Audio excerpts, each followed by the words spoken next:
कन्नौज से बड़ी खबर है जहां विशेष पॉक्सो कोर्ट ने नीलू यादव ने सरेंडर किया है। ये बड़ी खबर आपको बता रहे, करीब 10 दिनों से नीलू को तलाश रही थी पुलिस। गिरफ्तारी पर एसपी ने 25,000 का इनाम रखा था। नवाब सिंह यादव का छोटा भाई है दुष्कर्म का आरोपी। ये बड़ी खबर आपको बता रहे हैं कन्नौज से, जहां पर विशेष पॉक्सो कोर्ट में नीलू यादव ने सरेंडर कर दिया है।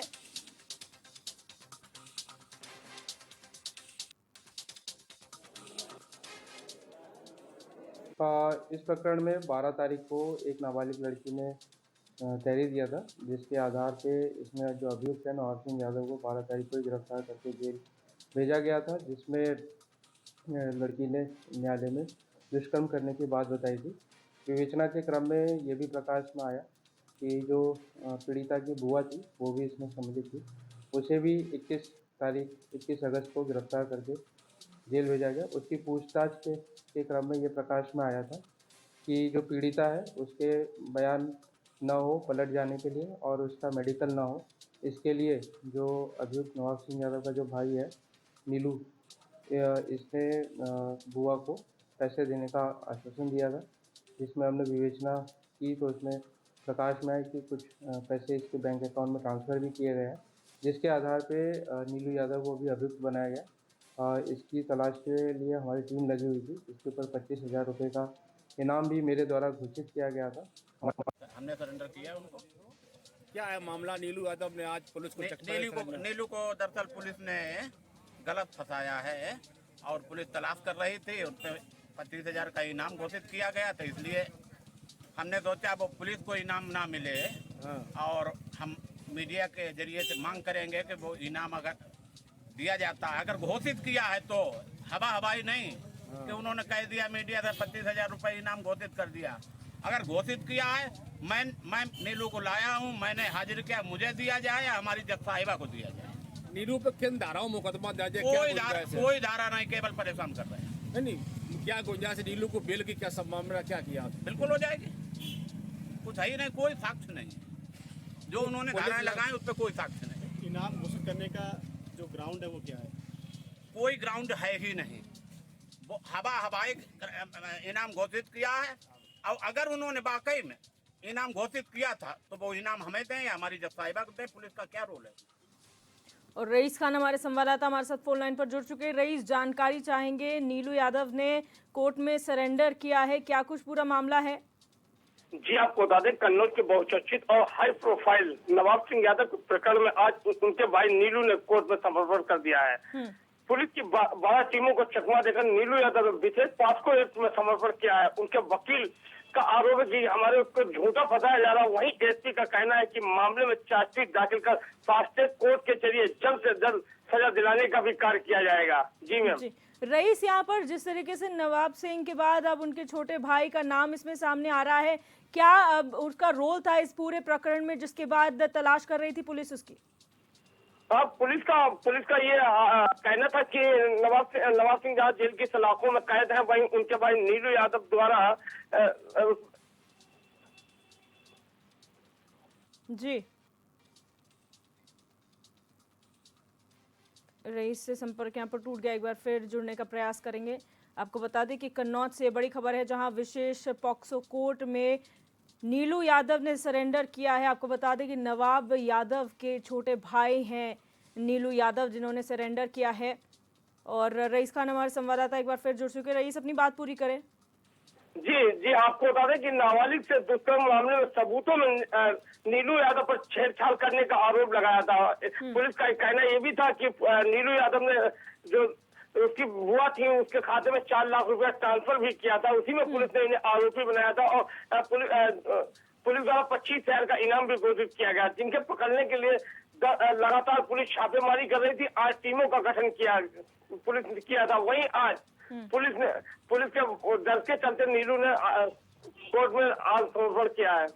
अच्छा रईस, यहाँ पर जो नीलू के वकील हैं उनका कहना है कि गलत केस में फंसाया जा रहा है, कोई तथ्य नहीं है, कोई साक्ष्य नहीं है, लेकिन परेशान किया जा रहा है और जो अगर इनाम की घोषणा भी की गई है वो मिलनी चाहिए या तो वकील को या जज साहिबा को। इसमें पुलिस क्या कर रही है? जी हम आपको बता दें कि नीलू के अधिवक्ता राकेश तिवारी तिवारी का कहना है कि एसपी कहना है कि जो पुलिस नीलू को गिरफ्तार करने के लिए पुलिस छापेमारी कर रही थी, लेकिन पुलिस ने छापेमारी में गिरफ्तार नहीं कर पाया। वहीं आज वकील का ये कहना है कि हमने लाकर न्यायालय में आत्मसमर्पण कराया। ये इनाम या तो अधिवक्ताओं को मिलना चाहिए, हमारी जज साहिबा को मिलना चाहिए, अगर पुलिस ने इनाम घोषित किया है। जी, बहुत शुक्रिया रईस हमारे साथ जुड़ने के लिए और जानकारी साझा करने के लिए। मंगलवार को मुख्यमंत्री योगी आदित्यनाथ ने बीजेपी सदस्यता अभियान के तहत पार्टी की सदस्यता ग्रहण करी। प्रदेश अध्यक्ष भूपेंद्र चौधरी ने सीएम को पार्टी की सदस्यता दिलवाई। इस मौके पर डिप्टी सीएम ब्रजेश पाठक, केशव प्रसाद मौर्य समेत कई बीजेपी नेताओं ने भी पार्टी की सदस्यता ली। वहीं सीएम योगी की सदस्यता के साथ ही उत्तर प्रदेश में बीजेपी के संगठन महापर्व की शुरुआत हो चुकी है। आपको बता दें कि पार्टी ने उत्तर प्रदेश में 3 करोड़ से ज्यादा नए सदस्य बनाने का लक्ष्य तय किया है। उपाध्याय जी के चित्र पर पुष्प। और जब भारतीय जनता पार्टी ने प्रधानमंत्री मोदी जी के मार्गदर्शन में और राष्ट्रीय अध्यक्ष माननीय श्री जगत प्रकाश नड्डा जी के नेतृत्व में इस सदी की सबसे बड़ी महामारी कोरोना महामारी के दौरान 140 करोड़ भारतीयों की रक्षा करने के लिए, उनकी जान को बचाने के लिए अपनी जान की परवाह के बगैर सेवाई संगठन है। इस राष्ट्रव्यापी अभियान का शुभारंभ भी भारतीय जनता पार्टी एकमात्र दल है जिसने करके दिखाया है। आपने देखा होगा भारतीय जनता पार्टी के प्रति एक स्वतःस्फूर्त भाव के साथ लोगों के मन में एक श्रद्धा और सम्मान का भाव जागरूक होता है। आप जाइए देश के अंदर, उत्तर से लेकर दक्षिण तक, पूरब से पश्चिम तक, वास्तव में भारत की माटी से प्यार करने वाला हर व्यक्ति और भारतीय जनता पार्टी के साथ जुड़ना चाहता है। लेकिन जब हम लोग उस तक नहीं पहुंचते तो उसके मन में एक पीड़ा होती है।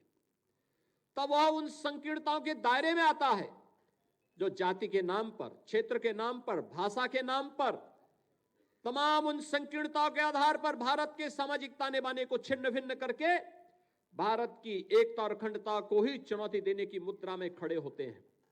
और उन स्थितियों में हम सबको चाहिए कि हमने टेक्नोलॉजी का उपयोग किया, जो प्रधानमंत्री जी ने भी कहा। 18 करोड़ सदस्यों वाली दुनिया के सबसे बड़े दल के रूप में देश की सबसे बड़ी आबादी के इस राज्य में सबसे अधिक साधारण और सक्रिय सदस्य बनाने के इस टारगेट को भी आप सबको पूरा करना है। हम सब इस कार्यक्रम के साथ लगेंगे। इस विश्वास के साथ आज यह कार्यक्रम प्रदेश अध्यक्ष जी ने यहां शुभारंभ किया है। हमारा गौरव होगा, हमारे लिए गर्व की बात होगी कि हम सबको इस कार्यक्रम के साथ जुड़ने का अवसर प्राप्त होगा। मेरी अपील होगी आप सबसे, हम जरूर जाएं। जो लोग आपकी प्रतीक्षा कर रहे हैं और आपको उनके साथ जाना है, लक्ष्य एक ही होना चाहिए कि राम काज कीनो बिन मोहि कहां विश्राम। जब तक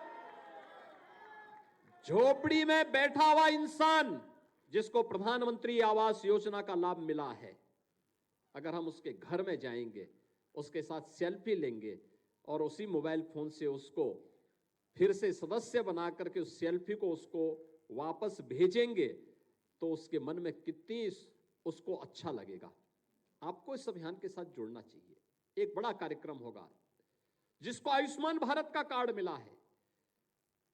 जिन प्रदेश के 15 करोड़ लोगों को पिछले 4 वर्ष से लगातार फ्री में राशन की सुविधा का लाभ प्राप्त हो रहा है, जिन लोगों के घर में उज्ज्वला योजना का सिलेंडर चल रहा है, जिन लोगों को विद्युत का कनेक्शन मिल गया है, जिन लोगों को प्रधानमंत्री किसान सम्मान निधि का लाभ मिल रहा है, जिन 6.5 लाख नौजवानों को सरकारी नौकरी मिली और अभी 60,200 पुलिस की भर्ती की प्रक्रिया सफलतापूर्वक आगे बढ़ी है।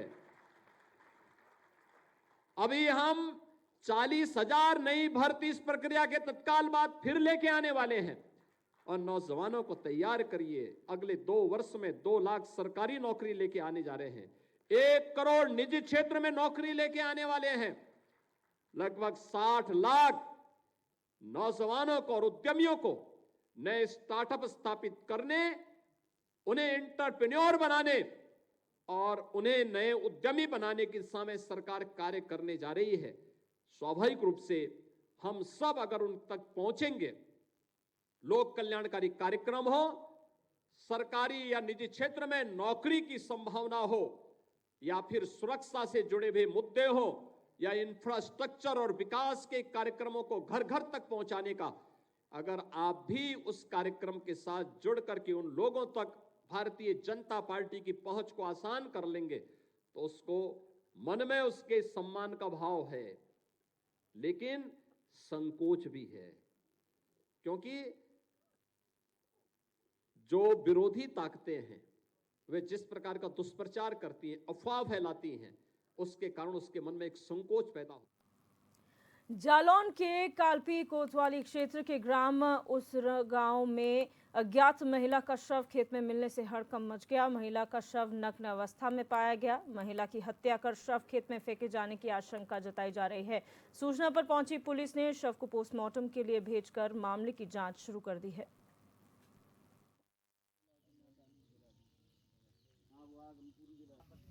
यहाँ ग्राम उसर गांव में एक विवाहिता महिला का देखने में विवाहिता महिला लग रही है, उसका शव मिला है। इस महिला की जो शिनाख्त करने का हम प्रयास कर रहे हैं और इसके जो घर वाले हैं उनकी भी पहचान करने का प्रयास कर रहे हैं, उनको तलाश कर रहे हैं। अभी सबको कब्जे में लेकर पंचनामा की कार्रवाई कर पोस्टमार्टम के लिए भेजा गया है और इसमें अन्य वैधानिक कार्रवाई जो भी हम कर रहे हैं। सर, लगभग कितने दिनों पुरानी लग रही है? ये तो पोस्टमार्टम की रिपोर्ट के आने पर पता चलेगा, लेकिन हमारी जो वैधानिक कार्रवाई वो जारी है। सर, पुलिस को ये सूचना कब मिली? आज अभी मिली, कुछ देर पहले, करीब 1-2 घंटे पहले मिली। जैसे ही सूचना प्राप्त हुई तत्काल हम लोग यहाँ मौके पर पहुंचे। सर, इसके पास से मौके से प्रथम दृष्टया क्या क्या मिला आपको? मतलब जो भी सामान है वो फील्ड यूनिट ने कब्जे में लेके भेज दिया पोस्टमार्टम के लिए और उसमें वैधानिक कार्रवाई की है। खबर अमरोहा से है, जहां चोरों के हौसले इतने बुलंद हैं कि वो दिन दहाड़े चोरी की घटना को अंजाम दे रहे हैं। धनोरा थाना मंडी क्षेत्र में मोहल्ला सुभाष नगर से भी एक ऐसा ही मामला सामने आया है, जहां युवती ने दुकान से 90,000 रुपए की चोरी कर ली। युवती का चोरी करते हुए वीडियो वायरल हो रहा है, जिसके आधार पर पुलिस ने मामले की जाँच शुरू कर दी है।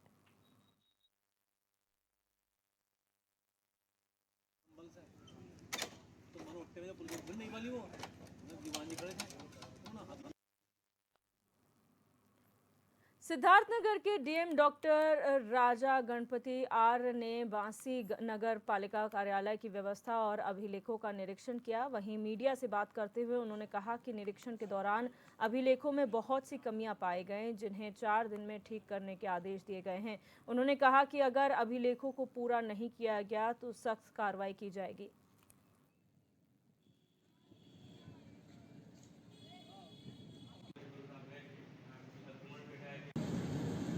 देखिए, जो नगर पालिका बासी में जो मेरे माध्यम से निरीक्षण किया गया है, और निरीक्षण में साथ में जो एसडीएम बासी भी था साथ में, और ईओ सब लोग उपस्थित हैं। और निरीक्षण में मतलब काफ़ी अभिलेखों को कमियों मिला है और इन लोगों को टाइम दिया गया 10 दिन में यदि सुधार नहीं होगा फिर कठोर से कठोर कार्रवाई करने के लिए निर्देशित किया गया है। और आगामी 3-4 दिन मतलब लगातार इन लोग काम भी करेंगे। यदि नियमानुसार काम नहीं होगा तो फिर ज़रूर कठोर। अब रुक करेंगे इटावा से खबर का, जहां पुलिस को बड़ी सफलता हाथ लगी है। पुलिस ने ऑपरेशन चक्रव्यूह के तहत 24 घंटे में बिना नंबर प्लेट और अधूरे दस्तावेज वाली 70 मोटरसाइकिलों को सीज किया है, जिनमें ज्यादातर पल्सर अपाचे मोटरसाइकिल शामिल हैं। साथ ही पुलिस ने 22 वारंटी अभियुक्तों को भी गिरफ्तार कर 50 विवेचकों को निरस्त भी कर दिया है। आपको बता दें कि पुलिस की कार्रवाई से मोटरसाइकिल चालकों में हड़कंप मचा हुआ है।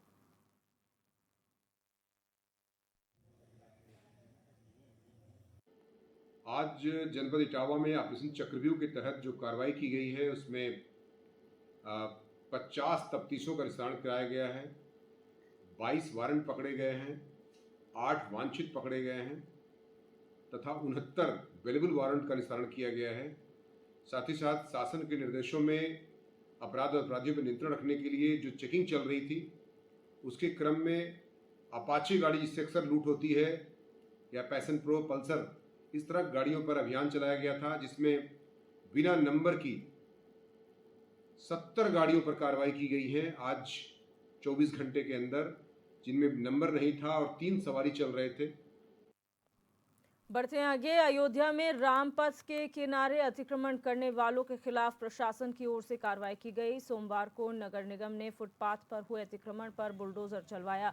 साथ ही फुटपाथ पर खड़ी मोटरसाइकिलों का भी चालान काटा गया। वाहन मालिकों से 500 रुपए का जुर्माना वसूला गया। बताया गया कि अतिक्रमण हटाने के लिए नगर निगम ने 2 टीमें बनाई हैं। पहली टीम उदया चौराहे से शहादतगंज और दूसरी टीम उदया चौराहे से लता चौक तक अतिक्रमण हटवाएगी।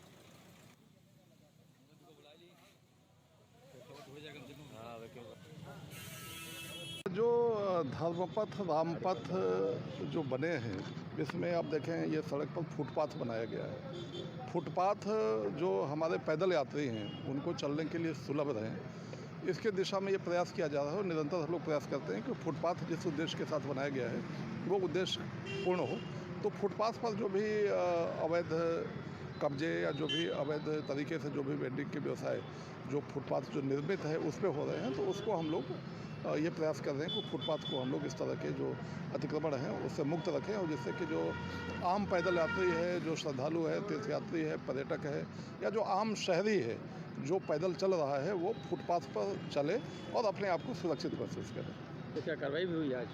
नहीं, इसमें 2 टीमें बनाई गई हैं जो कि एक अयोध्या धाम में आप देखें उदया जो चौराहा है, उदया चौराहा से लता मंगेशकर चौक और वहाँ से होते हुए जो धर्मपथ है उस पर पूरे जालौन पुलिस पर फर्जी मुकदमा दर्ज करने का आरोप लगा है। मामले को लेकर पीड़ित के परिजन दर्जनों ग्रामीणों के साथ एसपी कार्यालय पहुंचे, जहां उन्होंने एसपी को शिकायती पत्र सौंपकर न्याय की गुहार लगाई।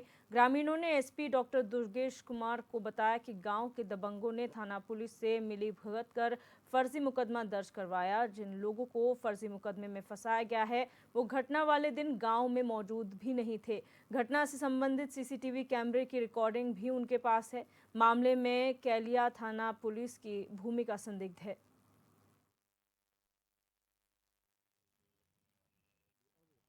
मालिक को सुरक्षा करवाने आए, मतलब ऐसे आए छुटवाने आए कि झूठा ओवरब्रिज में फंसा रहा है। कौन कौन केस में फंसाते हैं, जाने कौन कौन केस में झूठा सांस से फंसा देते हैं। कौन फंसा रहा है?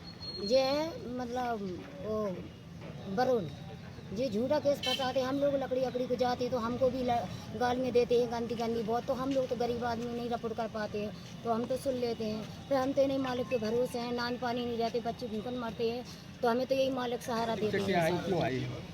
न्याय लेने आए हैं। झूठे फंसा रहे हैं मेरे बच्चों को, दोनों को और पति को। देवेंद्र प्रताप सिंह बेटा है मेरा और ज्योतिरादित्य बेटा है। महावीर शरण मेरे पति हैं।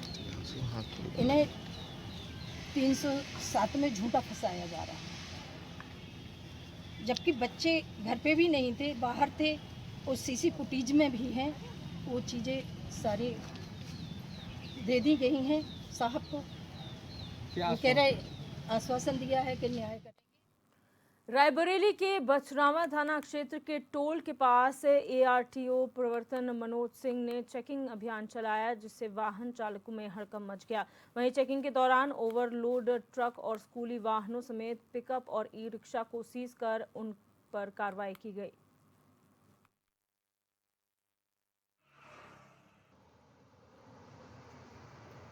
परिवहन आयुक्त महोदय के निर्देश के क्रम में ओवरलोड वाहनों के विरुद्ध कार्रवाई की जा रही है और साथ ही जिलाधिकारी महोदय द्वारा रोड सेफ्टी कमेटी की बैठक में निर्देश दिए गए थे कि अनधिकृत रूप से जो स्कूल वाहन संचालित है उनके विरुद्ध भी कार्रवाई की जाए। तो ये 2 अभियान चल रहे हैं और जैसा कि आपने देखा कि उसी के क्रम में ओवरलोड वाहनों पर कार्रवाई जो की गई है उसमें से 8 ओवरलोड वाहन निरुद्ध किए गए हैं।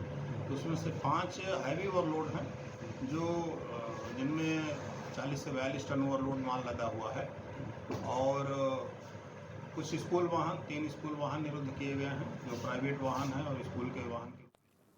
आजमगढ़ हरिहरपुर घराने में आयोजित कजरी महोत्सव के दौरान सोशल मीडिया पर एक पोस्ट ने माहौल गरमा दिया है। पोस्ट में जिलाधिकारी के खिलाफ अभद्र टिप्पणी करने के आरोप में एक युवक के खिलाफ कानूनी कार्रवाई की गई है। तहरीर में कहा गया है कि इस पोस्ट से प्रशासन की छवि को धूमिल करने की कोशिश की गई है। आपको बता दें कि कजरी महोत्सव 26 से 28 अगस्त तक हरिहरपुर में आयोजित किया गया। सोशल मीडिया पर इस आयोजन के खिलाफ कई टिप्पणियां सामने आई, जिसमें से कुछ ने प्रशासन पर भ्रष्टाचार के आरोप लगाते हुए जांच की मांग की।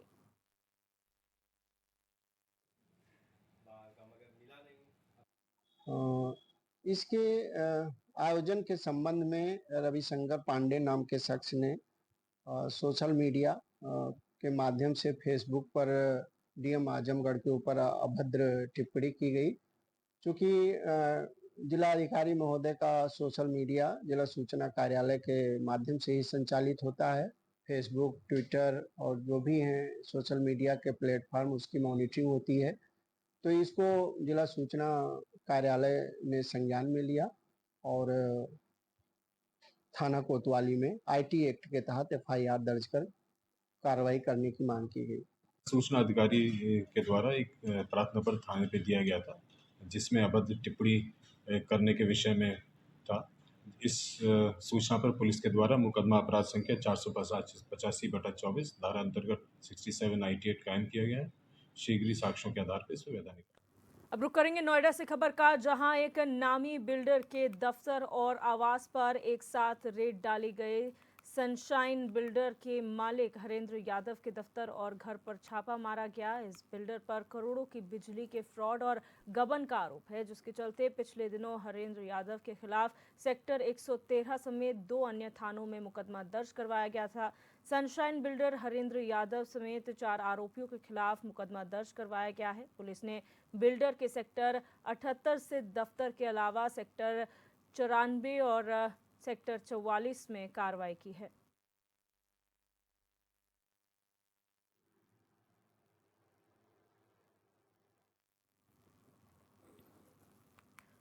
मथुरा जिले से कार के अंदर अवैध मंचा लहराते वीडियो सोशल मीडिया पर वायरल हो रहा है। वीडियो रिफाइनरी थाना क्षेत्र का बताया जा रहा है। जानकारी के मुताबिक आगरा दिल्ली नेशनल हाईवे पर कार के अंदर तमंचा लहराने का वीडियो बनाया गया। इस दौरान कार में 3 युवक सवार थे। मामले में फिलहाल पुलिस ने वायरल वीडियो की जांच शुरू कर दी है।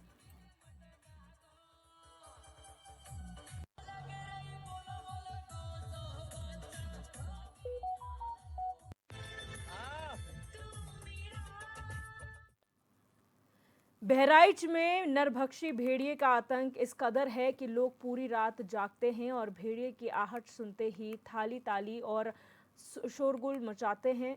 वहीं ग्रामीणों की कड़ी पहरेदारी के बाद भी नरभक्षी शिकारी दबे पांव आकर मासूम को निवाला बना लेता है, जिसे लेकर ग्रामीणों का कहना है कि अब वन विभाग के वादों से उनका भरोसा उठने लगा है और अब वो खुद ही अपने परिवार की रक्षा के लिए कुछ भी करने को तैयार हैं।